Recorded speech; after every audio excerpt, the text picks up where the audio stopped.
मित्रों नमस्कार, जय हिंद। देखिए, जो आज हमारा अध्ययन का विषय है वह इतिहास जानने के साधन भाग 13।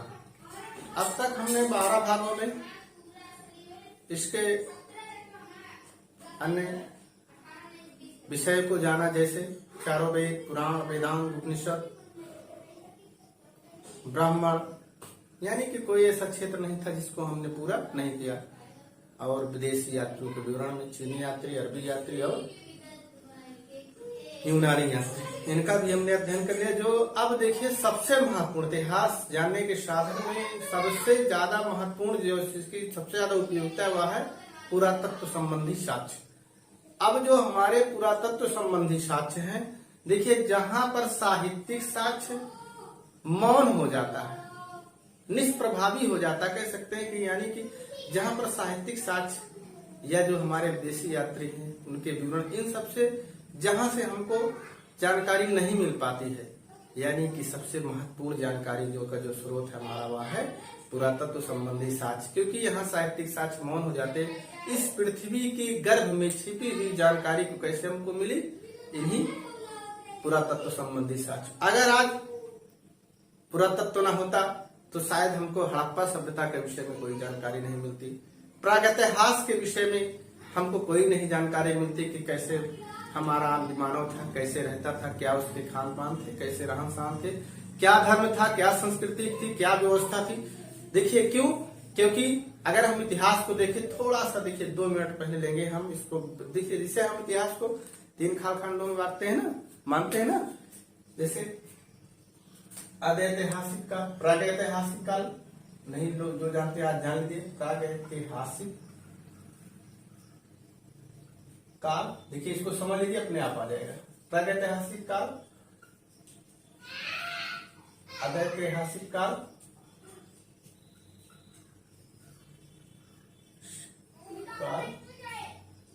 और ऐतिहासिक काल।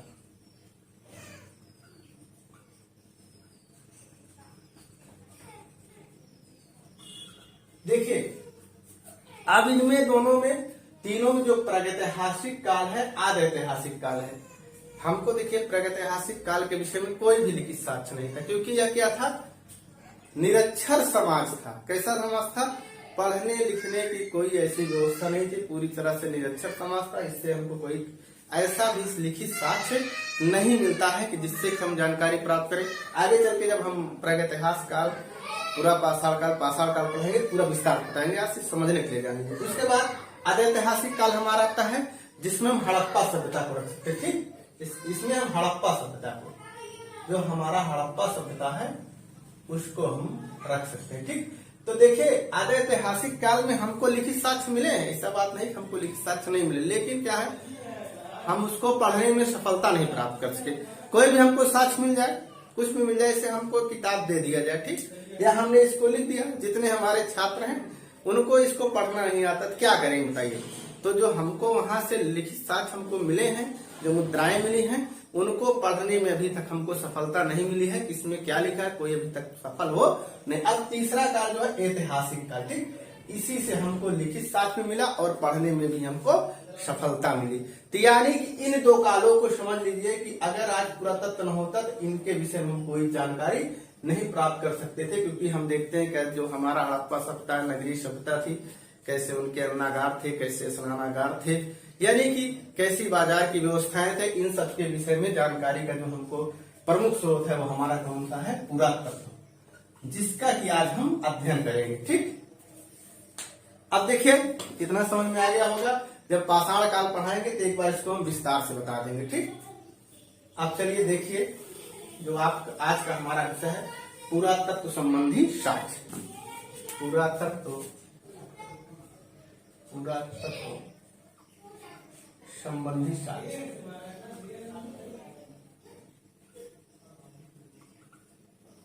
आप देखिए पुरातत्व संबंधी साक्ष्य, इसको भी हम 3 भागों में बांट सकते हैं। जैसे जो पुरातत्व हमने बताया कि जो गर्भ में छिपी हुई बातों की कैसे हमको जानकारी मिली, कि पृथ्वी की गर्भ में क्या छिपा है, कैसे सभ्यताएं थी। जब हम खुदाई के द्वारा, उत्खनन के द्वारा यहाँ की बिल्डिंगें देखते हैं, स्मारक देखते हैं, मुद्रा देखते हैं, सिक्का देखते हैं, और अभिलेखों से हमको जानते हैं। इसको भी हम 3 भागों में बांट सकते हैं। अभिलेख, मुद्रा या सिक्के, ठीक, और स्मारक। तो देखिए अब सबसे पहले हम क्या देखिए, इसको 3 भागों में पूछा जाता है। क्वेश्चन बहुत आसान है, पूछ लिया जाता है पुरातत्व के अंतर्गत कौन आएंगे, तो पुरातत्व के अभिलेख आएंगे, मुद्रा, स्मारक आएंगे, पुरातत्व संबंधी साक्ष्य।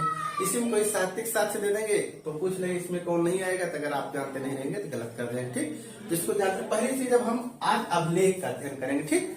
देखो अभिलेखों के अध्ययन बहुत बार पूछा गया है। अभिलेखों के अध्ययन को एपिग्राफी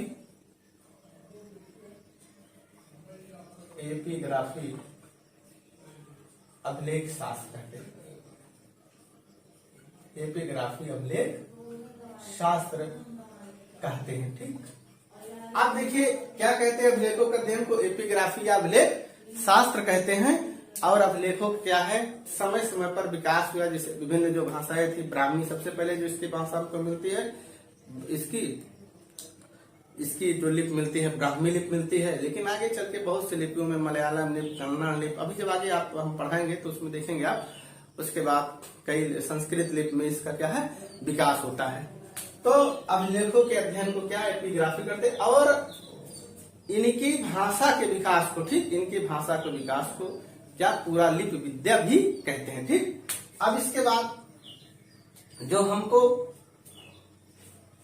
अभिलेख या मुद्रा पूरा मिला है पाषाण का, उससे हड़प्पा सभ्यता से मिला तो जरूर है, लेकिन उसको पढ़ने में सफलता नहीं मिली। जो सबसे पहला हमको अभिलेख पढ़ने में सफलता मिली वह कौन है, वह अशोक का अभिलेख है। इसका लेख है दिल्ली और टोपरा अभिलेख जो है, एक अंग्रेज विद्वान थे जेम्स प्रिंसेप, उन्होंने 1837 में सबसे पहले, पूछा जा सकता है सबसे पहले किसके अभिलेख को पढ़ने में, तो अशोक के अभिलेख को पढ़ने में सफलता मिली। जब अशोक का अभिलेख पढ़ेंगे बताएंगे, विस्तार हो जाएगा।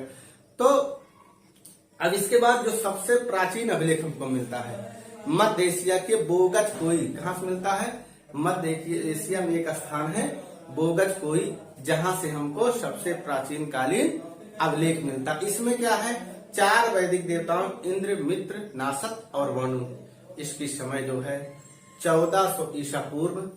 इसमें हित्ती नरेश, शल्यलिपा और मितन्नी नरेश, मती वजा, इनके बीच क्या है, एक संधि होती है, और उनके साक्षी के रूप में यही जो हमारे वैदिक कालीन देवता इंद्र, मित्र, नासक और वरुण, वो क्या है, साक्षी होते हैं। जैसे हमें कोई हमारा ऐसा विवादित कार्य हो या कोई समझौता कार्य हो, तो हम क्या करते हैं, उसमें गवाह पेश करते हैं, समझौतेदार वहां ले जाते हैं कि आपके सामने ऐसा ऐसा समझौता हुआ है और आप इसको मानेंगे। 4 लोग 6 लोग उसमें गवाह हो जाते हैं। तो वही क्या हमारे चारों जो वैदिक देवता हैं उनके विषय में कहा गया वो गवाह के रूप में हुए हैं। उसके बाद जो पारसी अभिलेख मिले, उससे पश्चिमोत्तर भारत में ईरानी साम्राज्य के विषय में हमको सूचना मिलती है, ठीक।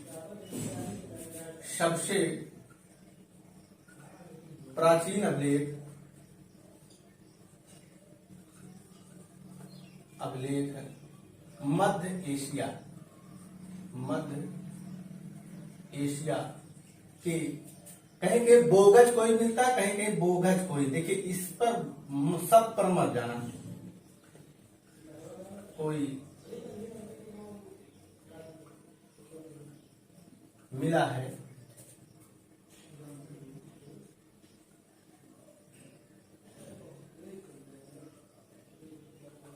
हित्ती नरेश एक है, हित्ती नरेश,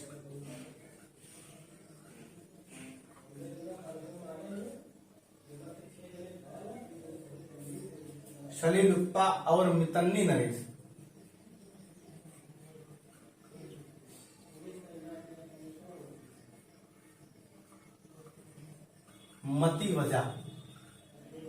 मतीवज कहेंगे मतीवजा, ठीक। इस पर ये क्या है, 2 नरेश हैं जिनके विषय में संधि के समय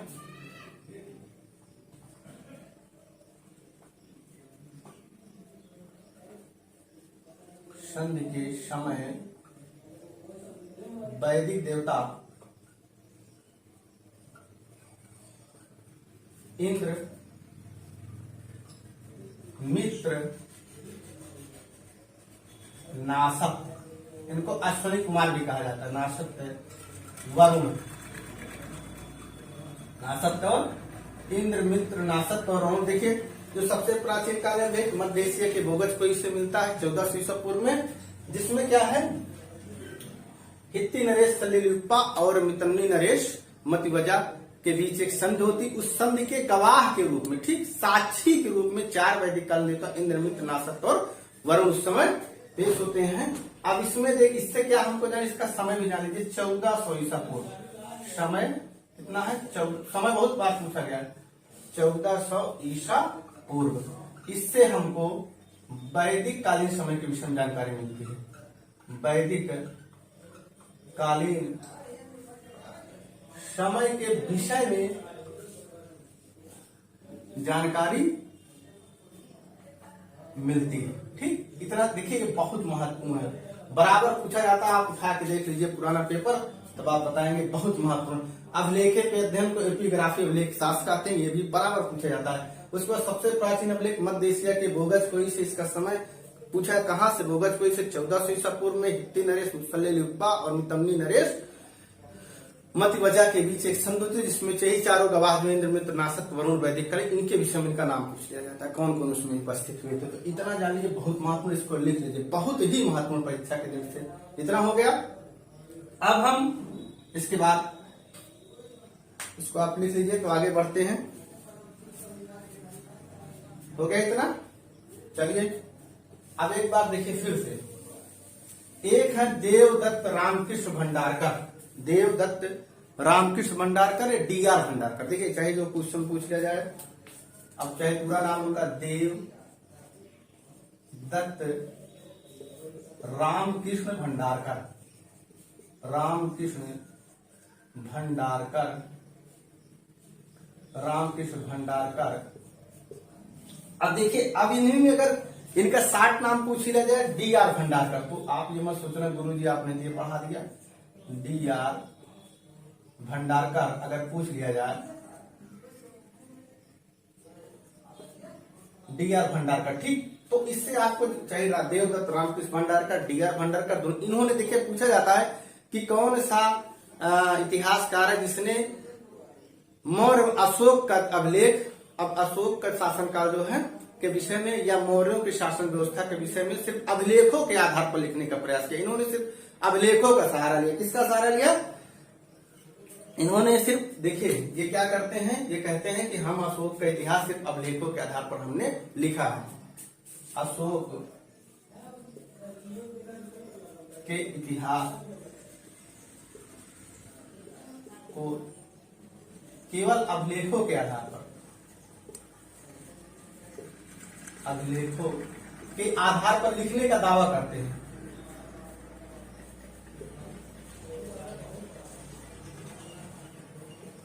बात करते हैं, पिछली बार नेट में क्वेश्चन पूछा गया था और DGT 2016 में भी क्वेश्चन पूछा गया था।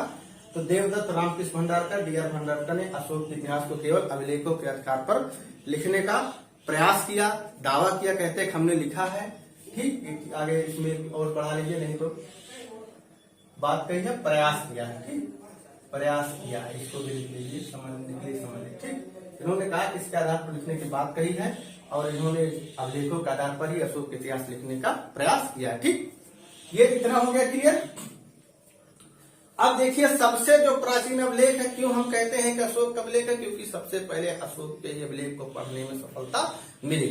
अब इसके बाद हम कुछ अभिलेखों का भी इसको लिख लीजिए। तो देखिए कुछ अभिलेख हैं जिससे कि हम बराबर क्वेश्चन पूछा जाता है कि किनके अभिलेख है, इसमें क्या सूचनाएं हमको मिलती है, ठीक। जैसे हाथी गुम्फा अभिलेख हम लिखवा रहे हैं कुछ अभिलेख, हाथी गुम्फा अभिलेख, हाथी गुम्फा अभिलेख, जूनागढ़ अभिलेख, जूनागढ़ अभिलेख, हाथी गुम्फा अभिलेख, जूनागढ़ अभिलेख। उसके बाद एहोल अभिलेख, एहोल अभिलेख, प्रयाग स्तंभ लेख, प्रयाग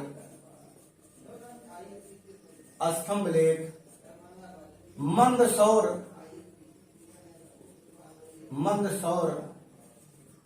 अभिलेख, ग्वालियर अभिलेख, ग्वालियर अभिलेख, देवपाड़ा अभिलेख,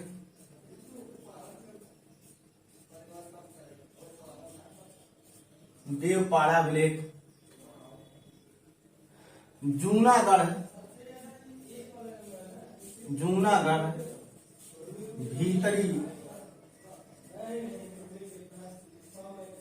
जूनागढ़ भीतरी अभिलेख,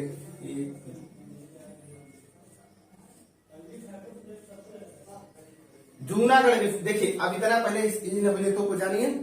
देखिए सबसे पहले क्या, हाथी गुम्फा अभिलेख जैन धर्म के विषय में यह जानकारी का स्रोत है और यह जैन धर्म का एक प्राचीन अभिलेख है। हाथी गुम्फा अभिलेख एक शासक है खारवेल का, किसका है, चेरी शासक खारवेल, खारवेल शासक। देखिए हम शासकों का नाम भी लिख दे रहे हैं, खारवेल, खारवेल शासक अभिलेख। अब इसके बाद जूनागढ़ अभिलेख, रुद्र दामन। देखिए बहुत महत्वपूर्ण है, पूछा जाता है कि कौन सा अभिलेख है जिसमें अशोक और चंद्रगुप्त मौर्य दोनों का नाम एक साथ आता है। तो ये आपका जूनागढ़ अभिलेख है, बराबर पूछा है जाता है। अशोक और चंद्रगुप्त मौर्य दोनों के नाम का उल्लेख एक साथ मिलता है, एक साथ मिलता है। ठीक, अब इसके बाद है एहोल अभिलेख, पुलकेशिन द्वितीय, रविकीर्त ने इसको लिखा था, पुलकेशिन द्वितीय। प्रयाग स्तंभ लेख हम इसके पढ़ाए थे गुप्त वंश के शासन में, उसमें बताए थे प्रयाग स्तंभ लेख किसने, हरिसेन ने लिखा है, प्रयाग स्तंभ लेख समुद्रगुप्त। आप देखिए अगर आज हमको एहोल अभिलेख न मिलता तो शायद जो पुलकेशिन द्वितीय के विषय में हमको जानकारी न मिलती कि किस प्रकार पुलकेशिन द्वितीय ने हर्षवर्धन को नर्मदा नदी के तट पर पराजित किया था, इसकी जो जानकारी का हमको स्रोत है एहोल अभिलेख। प्रयाग स्तंभ लेख, समुद्रगुप्त इतना विराट सम्राट था, इतना चक्रवर्ती सम्राट था, इतना विजयी सम्राट था, इसी उसकी राजनीतिक व्यवस्था थी। आज शायद प्रयाग स्तंभ लेख न होता तो हम जानकारी। मंदसौर अभिलेख, मालवा नरेश यशोवर्मन, मालवा नरेश यशोवर्मन। देखिए अब हम क्यों मालवा नरेश लिखे, क्योंकि देखिए एक छोटी सी गलती से क्या है, हम अपना मालवा नरेश, क्योंकि मंदसौर एक और नरेश है, कन्नौज नरेश यशोवर्मन या यशोधर्मन, इसलिए हमको लिखना पड़ा मालवा नरेश यशोवर्मन। उसके बाद ग्वालियर अभिलेख, प्रतिहार नरेश मिहिर भोज, इनका है प्रतिहार नरेश मिहिर। बहुत देखिए ये सुमेलित करने के लिए आता है, ये नहीं कि छोटी मोटी परीक्षा पीसीएस और नेट में क्वेश्चन सब आते हैं, इसको सुमेलित करने के लिए बच्चे गलती कर जाते हैं किसका अभिलेख है। उसके बाद देवपाड़ा अभिलेख, विजय सेन, बंगाल का एक शासक है विजय सेन। इसके बाद जूनागढ़ अभिलेख, देखिए और भीतरी स्तंभ। आप देखिए जूनागढ़ ऊपर भी था नीचे भी आ गया, इसलिए हम बता दे रहे हैं क्योंकि एक जूनागढ़ अभिलेख रुद्रदामन का है, दूसरा जूनागढ़ अभिलेख स्कंदगुप्त का है। कि हो सकता है कि कभी जूनागढ़ दे दे अभिलेख और रुद्रदामन का नाम न दे के स्कंदगुप्त, तो आप सोचेंगे कि ये तो रुद्रदामन का है, तो क्वेश्चन गलत है, इसमें किसका, तो जान लीजिए स्कंदगुप्त का है। ये दोनों अभिलेख, भीतरी अभिलेख और इसमें भीतरी अभिलेख से ही हमको गूढ़ आक्रमण के विषय में जानकारी मिलती है। उसके बाद ये इतना आप पहले लिख लीजिए, फिर कुछ दो चार अभिलेख जो है उनको महत्वपूर्ण उसको भी हम लिख देंगे। इतना आप पहले लिखिए, जैसे हाथी गुम्फा अभिलेख खारवेल का, जूनागढ़ अभिलेख रुद्रदामन का, इसमें हमको क्या जानकारी मिली, अशोक और चंद्रगुप्त मौर्य दोनों को नाम का एक साथ उल्लेख मिला। ठीक, एहोल अभिलेख पुलकेशिन द्वितीय का अभिलेख, इसमें हमको हर्षवर्धन और पुलकेशिन द्वितीय के विषय में जानकारी में। प्रयाग स्तंभ लेख समुद्रगुप्त का है, इसमें जितना बता दिया जाए कम है।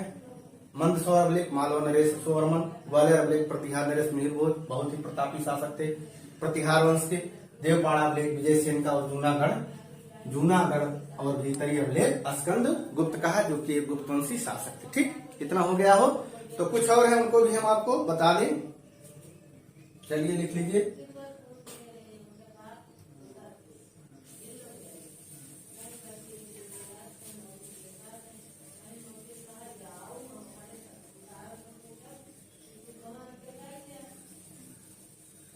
देखिए, जैसे कमौली अभिलेख,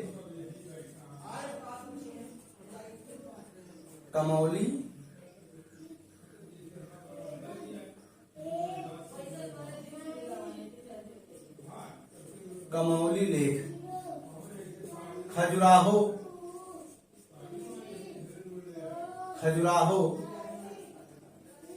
अभिलेख, बनारस ताम्र पत्र,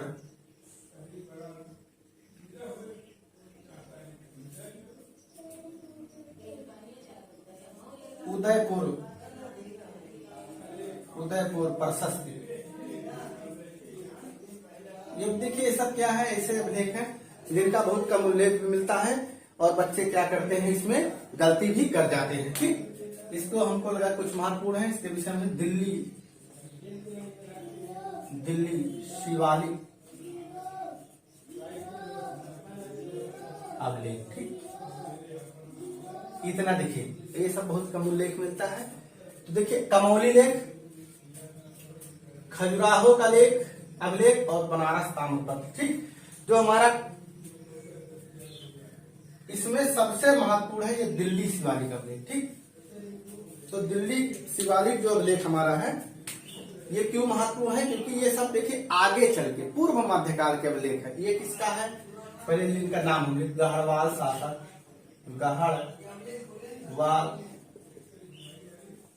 शासक विजय चंद्र। देखिए, नाम आपने सुना होगा, एक शासक जयचंद्र का बहुत लोग उल्लेख करते हैं कि जयचंद्र, जो कि ये क्या था, बहुत बड़ा देवद्रोही था, उसी का ये गढ़वाल वंश का ये पिता विजय चंद्र। खजुराहो धन, विद्याधर का नाम सुने होंगे, बहुत ही मशहूर शासक थे, चंदेल वंशी। तो खजुराहो अभिलेख, धन चंदेल लिख भी दे रहे हैं। बनारस ताम्रपत्र, उदयपुर प्रशस्ति, ये है एक जयसिंह का, जयसिंह विग्रह राज, ये चहमार वंश के हैं, शाहमार वंश के पृथ्वीराज चौहान का आपने नाम सुना होगा। ये बनारस ताम्रपत्र किसका है, थोड़ा ध्यान से, चेदीकरण। देखिए, अब इसमें क्या है, कमौली लेख, गढ़वाल शासक विजयचंद्र, खजुराहो अभिलेख, ढंग चंदेल, उनके विषय में जानकारी का स्रोत है बनारस ताम्रपत्र, चेदीकरण, उदयपुर प्रशस्ति जयसिंह और दिल्ली शिवालिक लेख विग्रह चौहान। ठीक, तो इन सबको भी आप लिख लीजिए, बहुत इसमें कुछ नहीं पूछा जाएगा, सिर्फ इनका नाम, इनके अभिलेख है। ठीक, अब इसमें एक चीज है भारतवर्ष का। ठीक, भारतवर्ष का देखिए पूछा जाएगा एक बार क्वेश्चन, भारतवर्ष का सर्वप्रथम उल्लेख, भारतवर्ष का सर्वप्रथम उल्लेख किस अभिलेख में मिलता है, किस अभिलेख में? तो वो अभिलेख कौन सा है, वो अभिलेख है हाथी गुम्फा अभिलेख, हाथी गुम्फा अभिलेख। और गैर सरकारी अभिलेख जो है वह कौन है, वह विदिशा का गरुड़ अभिलेख है, वह एक गैर अभिलेख माना, सरकारी अभिलेख माना जाता है। सबसे प्राचीन अभिलेखों में हमने बताया, मध्य एशिया, एक बार दोबारा जान लीजिए, सबसे प्राचीन जो अभिलेख है वह मध्य एशिया से मिला बोगज कोई अभिलेख है, जिसका समय क्या है, 1400 ईसा पूर्व। ठीक, ये क्वेश्चन आपको इसलिए बार बार बता रहे हैं कि बहुत बार पूछा जाता है। और एक है यौन राजदूत हेलियोडोरस, एक है यौन राजदूत हेलियोडोरस, उनका विदिशा से प्राप्त यौन राजदूत, यवन, इसको भी जान लीजिए, राजदूत हेलियोडोरस, डोरस का विदिशा से प्राप्त